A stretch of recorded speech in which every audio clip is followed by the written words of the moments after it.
Assalamualaikum warahmatullahi wabarakatuh.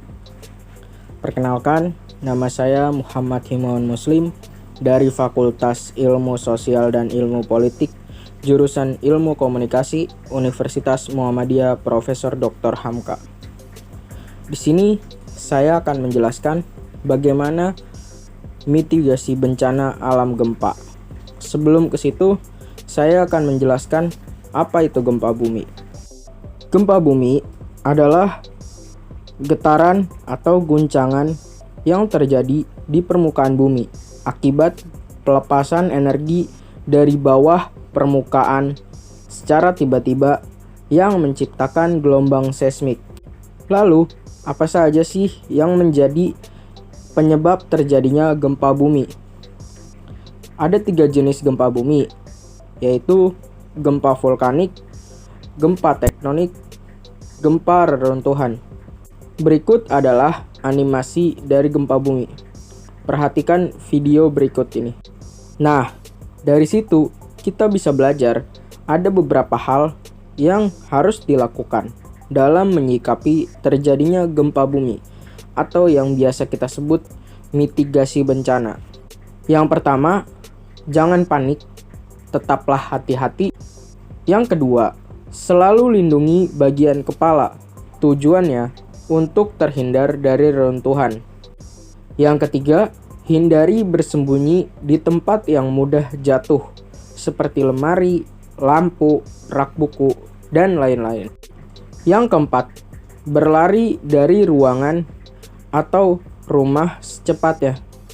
Yang kelima, jika tidak sempat untuk keluar ruangan, usahakan berlindung di bawah meja yang kuat.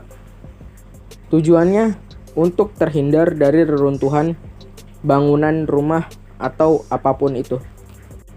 Lalu selanjutnya, siapkan obat-obatan atau yang diperlukan untuk pertolongan pertama jika ada yang terkena runtuhan atau pingsan. Jika kita berada di luar ruangan, hindari tempat-tempat yang seperti tiang listrik, papan reklame, dan lain-lain. Dan jika kita di dalam lift, tetaplah tenang dan berusaha untuk tidak melakukan gerakan apapun yang bisa mempengaruhi lift. Untuk yang rumahnya berada di daerah pegunungan, segeralah keluar karena dikhawatirkan terjadi longsor dari atas.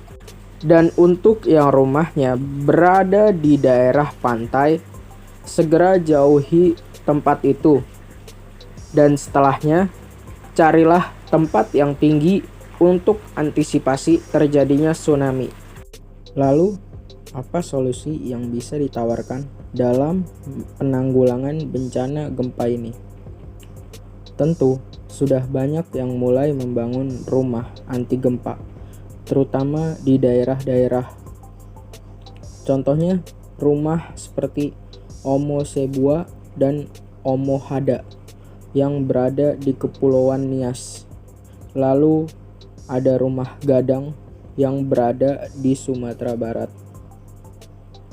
Dan juga rumah Joglo dari Jawa, dan masih banyak lagi. Yang terbaru, ada inovasi bangunan rumah tahan gempa mengutamakan desain optimasi elemen struktur ringan namun kuat yang akan mereduksi beban geser dasar gempa pada struktur bangunan, sehingga diperoleh ketahanan struktur rumah komposit tahan gempa terhadap beban gempa. Yang memiliki keunggulan rumah itu adalah cepat bangun, bersifat knockdown, modular, tahan api, menggunakan panel dinding, dan bingkai struktur ringan. Simulasi riwayat waktu dan spektrum respons zonasi gempa dengan sistem isolasi dasar seismik dan desain rumah dan deret.